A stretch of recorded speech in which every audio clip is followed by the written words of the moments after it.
Dear students, 1 तारीख से आपके बोर्ड के एग्ज़ाम से स्टार्ट हो रहे हैं और फर्स्ट दिन बिहार बोर्ड के एग्ज़ाम्स में पहला दिन आपका फिजिक्स है। और फिजिक्स का जो एग्ज़ाम है वह आपके 1 फरवरी को ही है। और आप सबको मालूम है कि कोविड में कितनी ज़्यादा पढ़ाई हुई है। लॉकडाउन के कारण बच्चे बहुत परेशान रहे हैं, आप लोग भी परेशान रहे हैं। तो हमने कुछ इम्पोर्टेंट क्वेश्चंस जो है बहुत शॉर्ट टर्म में, जिसे आप लोग प्रॉपर जनरली गेस क्वेश्चन कहते हैं, उस तरीके का हमने आपके लिए कुछ क्वेश्चन सिलेक्ट किए हैं जो आपको 2 नंबर और 5 नंबर के क्वेश्चन हैं। तो हम उसी क्वेश्चंस को यहाँ पे आज डिस्कस करेंगे जो आपके एग्जाम पर्पज से इम्पोर्टेंट होंगे। और बहुत कम क्वेश्चंस हैं और जहाँ तक मेरा भरोसा है अगर आप इसको पढ़ के जाते हैं तो कम समय में ज़्यादा बेहतर मार्क्स आप ला सकते हैं। तो चलिए चैप्टर वाइज करके हम इसको आपके लिए निकाले हैं। तो हम यही कोशिश करेंगे कि कम समय में आपको बेहतर से बेहतर तरीके से समझाया जा सके, भले उसका डिफिनीशन लिखना हो या फिर समझाना हो, जैसे भी हो हम उसको उस तरीके से आपको देंगे। और कोशिश होगा हिंदी और इंग्लिश दोनों में दिया जाए आपको। तो चैप्टर 1 का मेरा एक क्वेश्चन है जो 2 नंबर का क्वेश्चन हम समझ रहे हैं कि बोर्ड इसको पूछ सकता है। और वो क्वेश्चन है right any 2 properties of charge. जो आप इलेक्ट्रिक चार्ज पढ़े हैं इसके कोई 2 प्रॉपर्टी जो आपसे पूछ सकते हैं। राइट एनी 2 प्रॉपर्टीज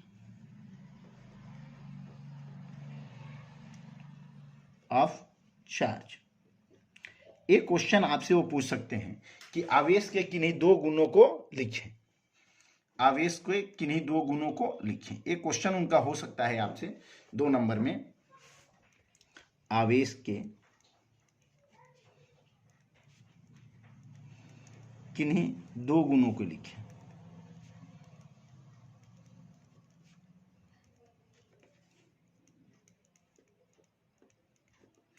एक क्वेश्चन आपके लिए मतलब वो आपसे पूछ सकते हैं। तो इसमें हम आपको यही कहेंगे कि चार्ज का, आवेश का 3-4 गुण होता है, जिसमें 2 गुण आप याद करके जाइए जो आपसे पूछा जा सकता है। तो पहला हम यही कहेंगे आपको याद करने के लिए कि क्वांटाइजेशन ऑफ चार्ज याद कीजिए। यह इसलिए हमने कहा इसके 2 गुण होते हैं, 2 प्रॉपर्टीज हैं, जिसमें पहला हम बोल रहे हैं आपको क्वांटाइजेशन ऑफ चार्ज, आवेश का क्वांटीकरण।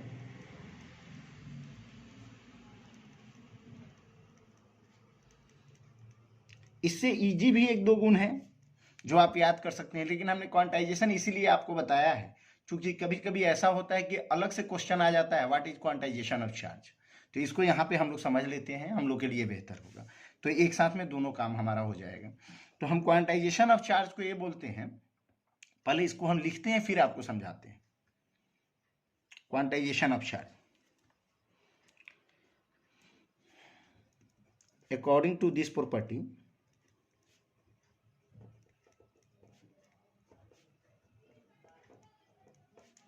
charge on any body is equal to integral multiple of basic unit of charge.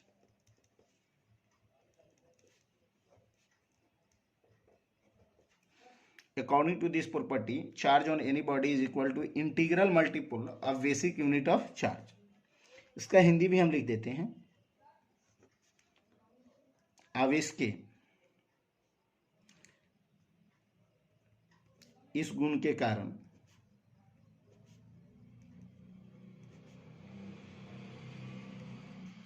किसी भी वस्तु पर कुल आवेश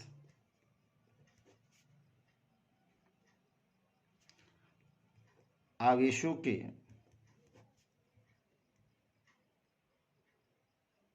इंटीग्रल मल्टीपल, आवेशों के मूल मात्रक के पूर्ण गुणक होते हैं।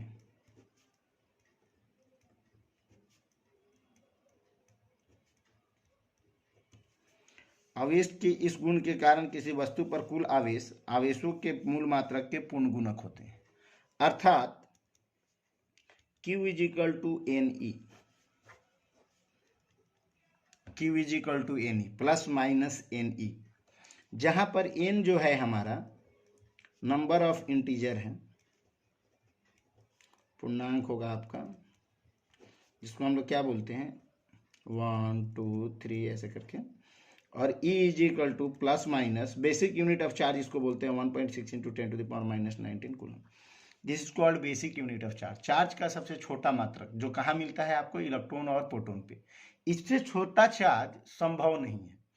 तो ये कहता है कि क्वांटाइजेशन ऑफ चार्ज एक प्रॉपर्टी है जिसके कारण किसी भी ऑब्जेक्ट पर अगर हमारा चार्ज होगा तो Q is equal to plus n e होगा।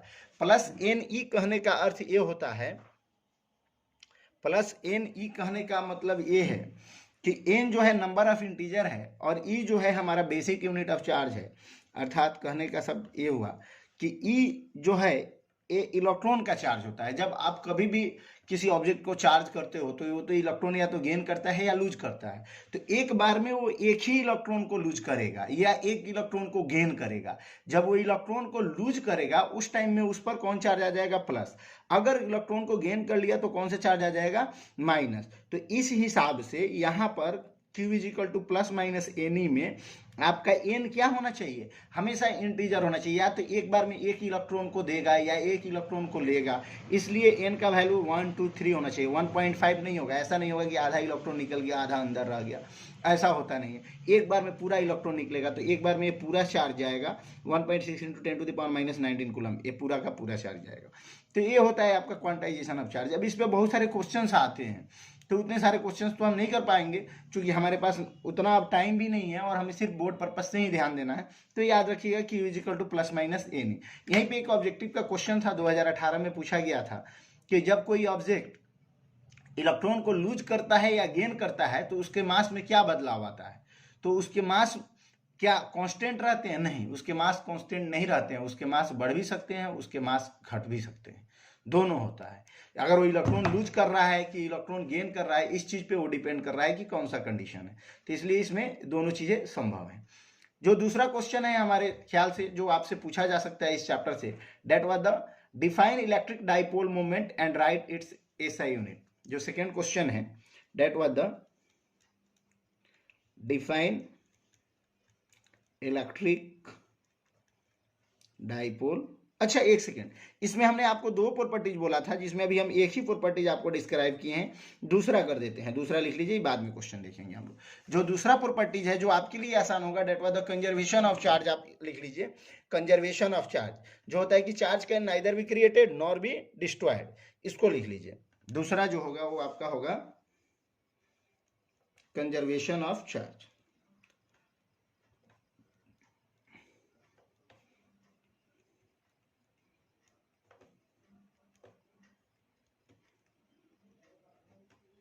Charge can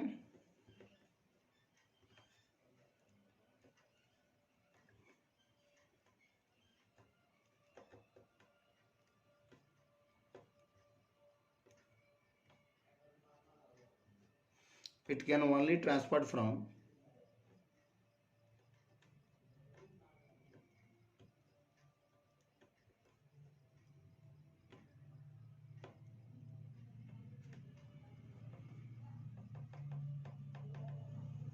one body to another body. It can only transfer from one body to another body.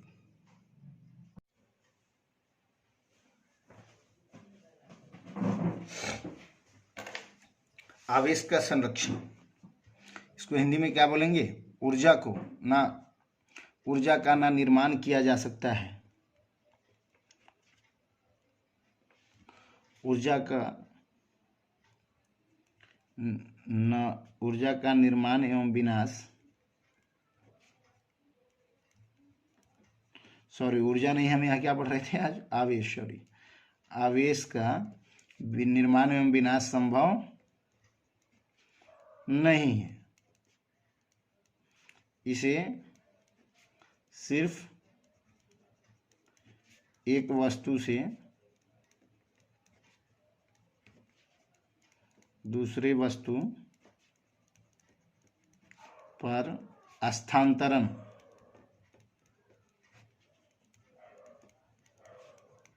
किया जाता है। जो आपसे सेकेंड क्वेश्चन इनका होगा, ये तो जो इनका सेकेंड क्वेश्चन आएगा वो आपके लिए इंपॉर्टेंट हो सकता है। इसमें right the statement of Coulomb's law, right the statement of Coulomb's law, coulomb के नियम को लिखें।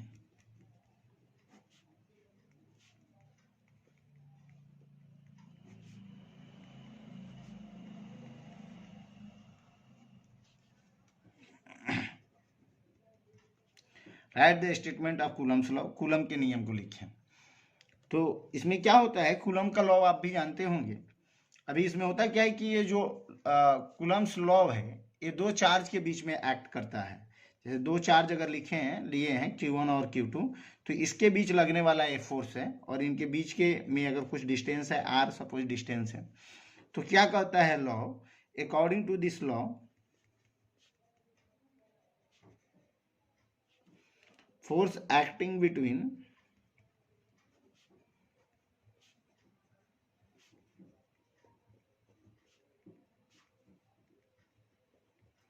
two charge is directly proportional to the product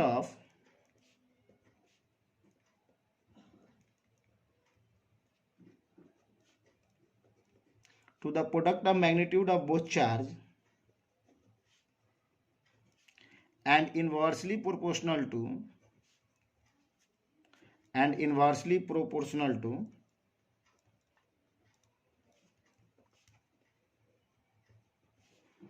square of distance between them, and inversely proportional to a square of distance between them, यानी दोनों charge के बीच के जो direction है, जो डिस्टेंस है, इसके स्क्वायर के इन्वर्सली प्रोपोर्शनल और उनके प्रोडक्ट के डायरेक्टली प्रोपोर्शनल। इसको हिंदी में ऐसे लिखेंगे,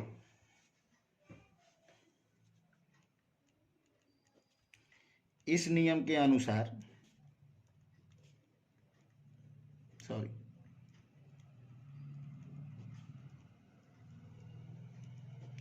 किन्हीं दो आवेशों के बीच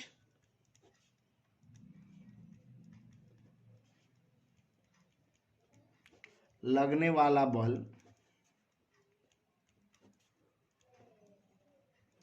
उनके परिमाण के गुणनफल के समानुपाती एवं उनके बीच के दूरी के वर्ग के व्युत्क्रमानुपाती होते हैं। कहने का अर्थ ये हुआ कि जो आपका F है वह डायरेक्टली प्रोपोर्शनल टू ऐसे हो सकता है Q1 इंटू Q2 और inversely proportional to 1/r²। Q1 Q2 दो चार्ज है और r उसके बीच का डिस्टेंस है, तो हम इसको ऐसे लिख सकते हैं F is equal to K Q1 into Q2/r²। Page बदलेंगे हम, आप स्क्रीनशॉट इसका ले सकते हैं।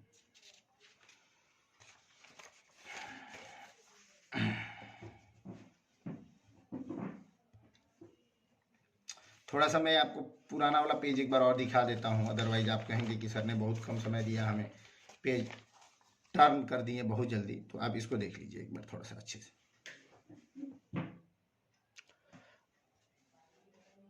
ये आपके सामने पेज रहा पूरा। अब हम इसको टर्न कर सकते हैं, आप इतनी देर में स्क्रीनशॉट ले लिए होंगे। अब ध्यान दीजिए, यहां जो आपका K है, इस K का वैल्यू होता है 1/4 पाई एप्सिलॉन नॉट। 1/4πε0, जो पूरे का वैल्यू होता है 9 × 10⁹। तो आपका जो एफ आएगा, जहां ε0 क्या है, इलेक्ट्रिक परमिटिविटी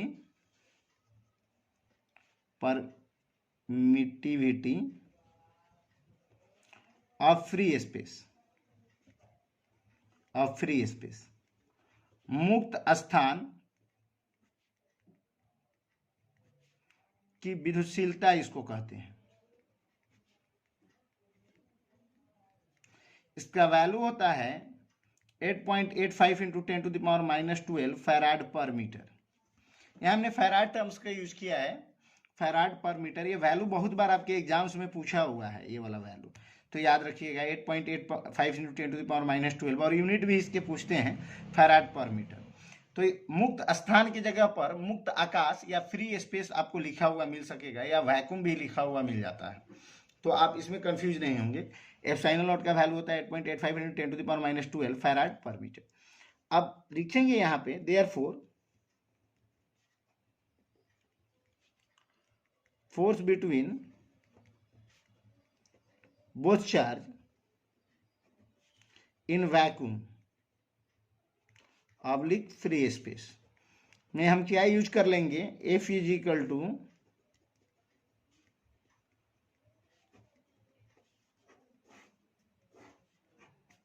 1/4πε0 Q1 × Q2/r²। ये हम यूज कर लेंगे वहां पर, F का ये वैल्यू है। तो ये किसके लिए, जब मीडियम आपका कैसा रहे, वैक्यूम रहे या फ्री स्पेस, मुक्त स्थान या मुक्त आकाश रहे तब। इन मीडियम, अगर कोई मीडियम दिया रहेगा तो वहां पे आपका जो F होगा वो आएगा 1/4πε0 इंटू εr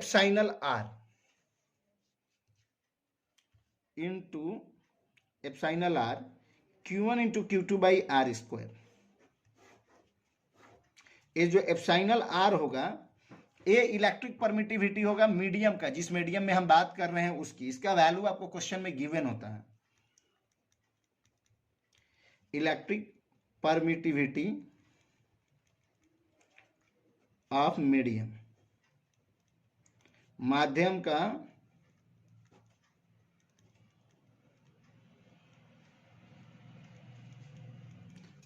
विद्युतशीलता, इसका वैल्यू गिवन होता है आपको हमेशा एग्जाम में। यहाँ पे एक क्वेश्चन आपसे ये भी पूछा जाएगा ऑब्जेक्टिव में कि अगर चार्ज को सेम डिस्टेंस पे अगर हम एयर में रखें और फिर उसी चार्ज को सेम डिस्टेंस पे हम कहाँ ले जाके रख दें, किसी मीडियम में रख दें, तो फोर्स बढ़ेगा कि घटेगा। तो ध्यान रखिएगा बेटा, फोर्स उस कंडीशन में हमेशा घटता है, क्योंकि यहाँ पे डिवाइड हो रहा है, ε0r से डिवाइड हो रहा है, उस वैल्यू से हम डिवाइड कर रहे हैं, तो मोस्ट ऑफ द केस क्या होगा आपका, ये घटता है। तो खैर, जो अगर वैल्यू वगैरह दिया रहेगा तो हम उसका डेटा रख के उस पर सॉल्व करते हैं, कुछ क्वेश्चंस आते हैं, बट उतना डीप में हमें नहीं जाना है। हमने सिर्फ यहाँ पे कूलम्ब्स लॉ आपको देखा और आपने कूलम्ब्स लॉ को समझा। अब जो इनका नया क्वेश्चन होगा आपसे, जो तीसरा क्वेश्चन इस चैप्टर में वो आपसे शॉर्ट में पूछ सकते हैं, वो आपसे ये पूछेंगे कि what is electric field intensity. Electric field intensity क्या होता है ये बताइए। What is electric field intensity, वैद्युत क्षेत्र तीव्रता क्या है।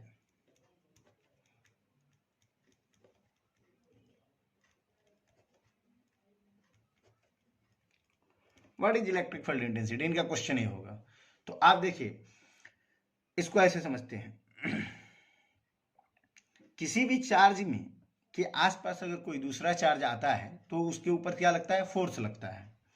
अब क्या है कि हमें मालूम है कि फोर्स चार्ज के मैग्नीट्यूड के साथ साथ उनके बीच के डिस्टेंस पे भी डिपेंड करता है। अगर डिस्टेंस तुम बढ़ाते जाओगे तो फोर्स क्या होगा, घटते जाएगा। तो इसका मतलब ये बात तय है कि अगर एक चार्ज यहाँ है तो दूसरा चार्ज यहाँ भी हो सकता है, यहाँ भी हो सकता है, यहाँ भी हो सकता है, और यहाँ भी हो सकता है। यानी कि हर एक पॉइंट पे चार्ज हो सकता है, लेकिन हर एक पॉइंट पे उनके बीच लगने वाला फोर्स का वैल्यू अलग अलग होगा। तो हम क्या कह सकते हैं, यानी हम इसको सीधा एक लाइन में बोलेंगे कि इलेक्ट्रिक फील्ड इंटेंसिटी क्या है, एक फिजिकल क्वांटिटी है जो मेजर करता है किसी भी इलेक्ट्रिक फील्ड के स्ट्रेंथ को। यानी किसी भी यूनिट पॉजिटिव टेस्ट चार्ज पे लगने वाले फोर्स को हम लोग क्या बोलते हैं, इलेक्ट्रिक फील्ड इंटेंसिटी। तो हम यहाँ पे सीधा सा इसका आंसर लिखेंगे कि इट इज अ, यहाँ पे इसका आंसर लिखेंगे जो आपको शीट पे दिखाई दे। यहाँ पे इसका आंसर ये लिखा जाएगा, it measures the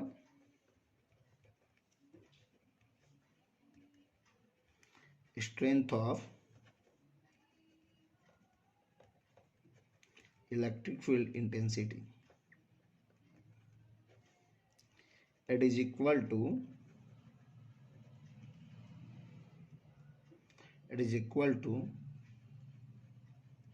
amount of force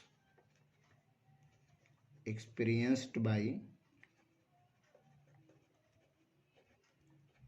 unit positive test charge. It measures the strength of electric field intensity. It is equal to amount of force experienced by unit positive test charge.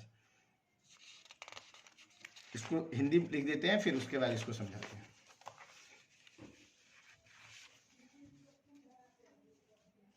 या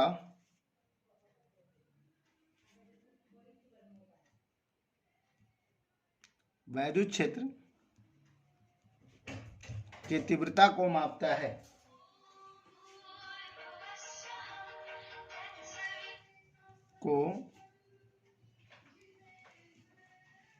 यह वैद्युत क्षेत्र की तीव्रता को मापता है तथा यह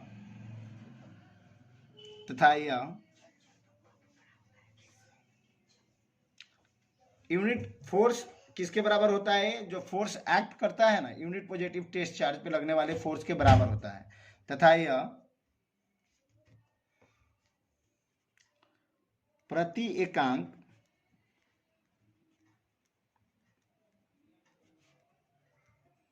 धन आवेश पर लगने वाले बल के बराबर होता है.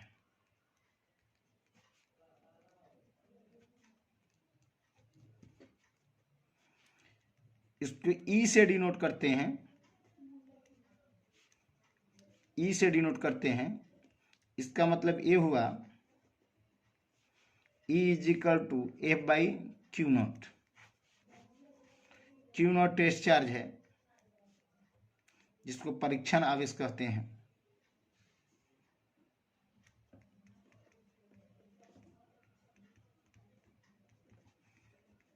एक फोर्स है और चार्ज हमारा स्केलर होता है और फोर्स वेक्टर होता है. तो वेक्टर में स्केलर से डिवाइड करो तो रिजल्ट आपका वेक्टर आता है. इसका मतलब electric field intensity is a vector quantity.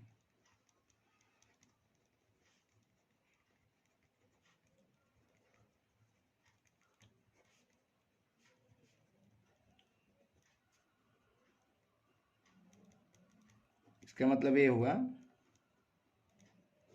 वैद्युत क्षेत्र तीव्रता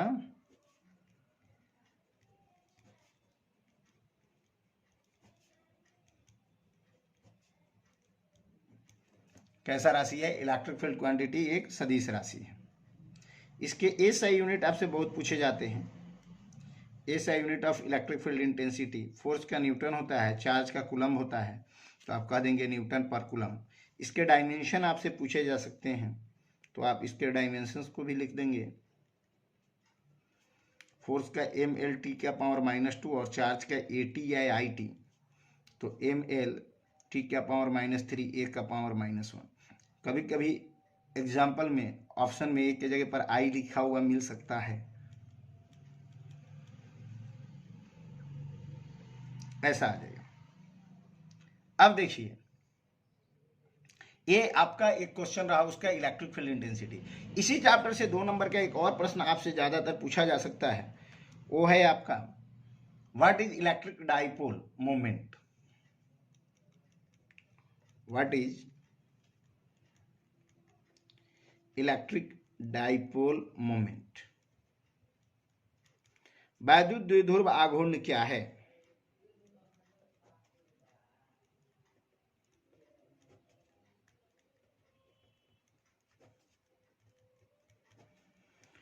what is electric dipole moment क्या है? आंसर लिखिए, समझिए इसको. जब दो चार्ज इक्वल अमाउंट का चार्ज कुछ डिस्टेंस पे रखा जाता है तो इस अरेंजमेंट को इलेक्ट्रिक डाइपोल बोलते हैं. और इलेक्ट्रिक डाइपोल मोमेंट जो है एक फिजिकल क्वांटिटी है जो उस इलेक्ट्रिक डाइपोल के स्ट्रेंथ को मापती है। तो डाइपोल मोमेंट समझने से पहले तो हमें इलेक्ट्रिक डाइपोल समझना होगा। तो इलेक्ट्रिक डाइपोल क्या है, इस चीज को पहले समझिए, फिर हम उसके बाद डाइपोल मोमेंट को समझेंगे। देखिए थोड़ा सा ना पेज डिस्प्लेस हो जा रहा है, थोड़ा सा अरेंज करना। हाँ, हमें क्या है, पहले इलेक्ट्रिक डाइपोल को समझना होगा। तो इलेक्ट्रिक डाइपोल क्या होता है, तो इलेक्ट्रिक डाइपोल जो है जब दो इक्वल और अपोजिट चार्ज को, पहले हम इलेक्ट्रिक डाइपोल आपको समझ आते हैं।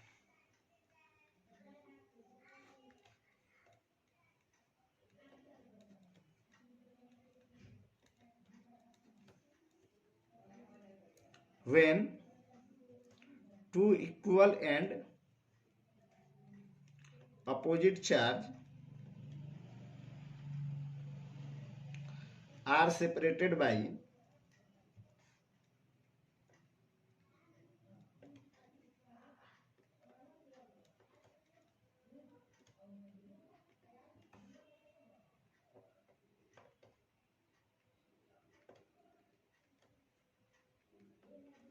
called electric dipole.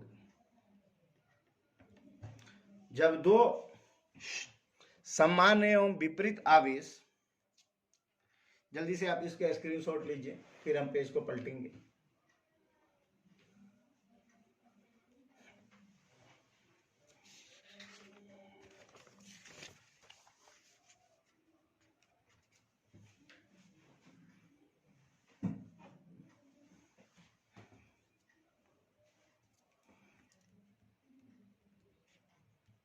जब दो समान एवं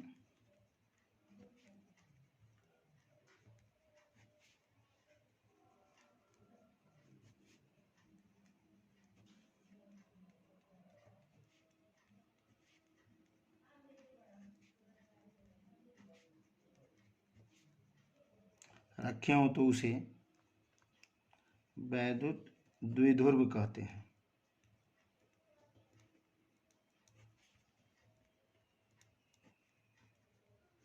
जब दो समान एवं विपरीत आवेश कुछ दूरी पर रखे हो तो उसे वैद्युत द्विध्रुव कहते हैं।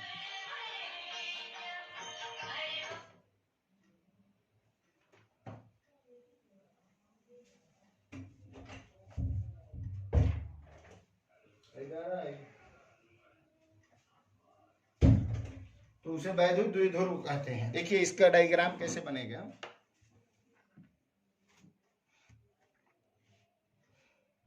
माइनस क्यू प्लस क्यू, तो ये वैद्युत द्विध्रुव। आधा इसका सेंटर ओ होता है, इसको एल बोलिए, और आधे को एल बोलिए, टोटल होता है 2l। इसका पूरा जो डिस्टेंस है, हमेशा डिस्टेंस इसमें सेंटर से मेजर करते हैं, इसीलिए आधे को एल लिए, आधे को एल, पूरा हुआ 2l। अब इसमें अगर देखें तो इलेक्ट्रिक डाइपोल में हमारा दो ही चीज है, आपको देख सकते हैं इसमें सेंटर है, आधा आधा डिस्टेंस है, यानी 2l टोटल लेंथ हुआ, क्यू जो है सो चार्ज है। 2l बराबर अगर हम बोलें तो लेंथ ऑफ डाइपोल, द्विध्रुव की लंबाई।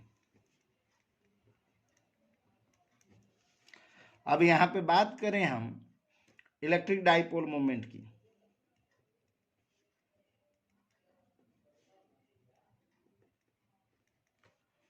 वैद्युत द्विध्रुव आघूर्ण।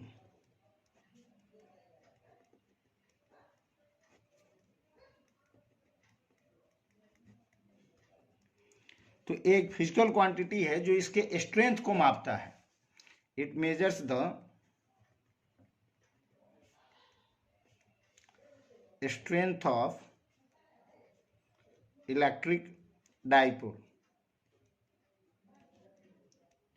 या वैद्युत द्विध्रुव के शक्ति को मापता है।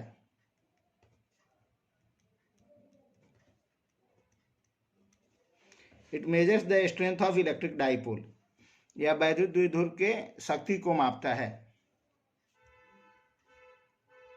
It is denoted by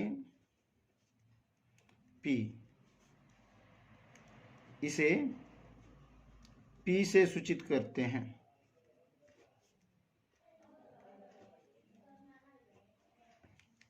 P से डिनोट करते हैं, it is denoted by P, P से इसे सूचित करते हैं। इट इज इक्वल टू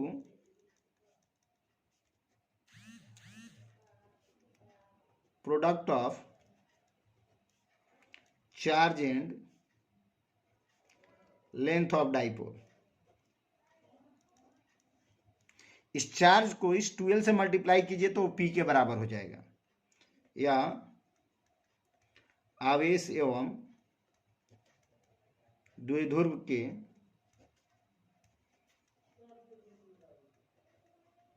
गुणनफल के बराबर होता है।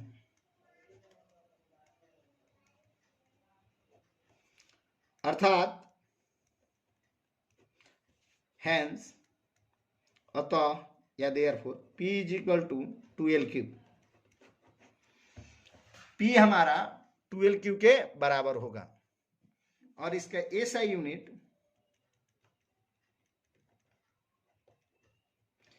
चार्ज का कूलम्ब और इसका मीटर, कूलम्ब मीटर, और डायमेंशन डिस्टेंस का L और चार्ज का AT, LAT। तो जल्दी से आप इसको लिख लीजिएगा। इसमें आज हमने आपको 4 क्वेश्चंस अभी बताया, इसका जो पार्ट 2 डालेंगे उसमें बाकी के रिमेनिंग 2-4 क्वेश्चंस और करवा देंगे, तो आपका ये शॉर्ट खत्म हो जाएगा। फिर उसके बाद इसके 2 क्वेश्चंस लॉन्ग के होंगे, 1-2 क्वेश्चंस उसको भी करवा देंगे, तो इस तरीके से आपका फर्स्ट चैप्टर खत्म हो जाएगा। फिर सेकेंड के भी वीडियो बना के हम अपलोड करते रहेंगे। कोशिश होगा कि आपके एग्जाम से पहले आपको इतना तैयार करा दिया जाए कि आप एकदम अच्छे से एग्जाम दे के आइए। ठीक है, अगर आपको अच्छा लगे तो चैनल्स को सब्सक्राइब कर दीजिएगा। Okay, thank you.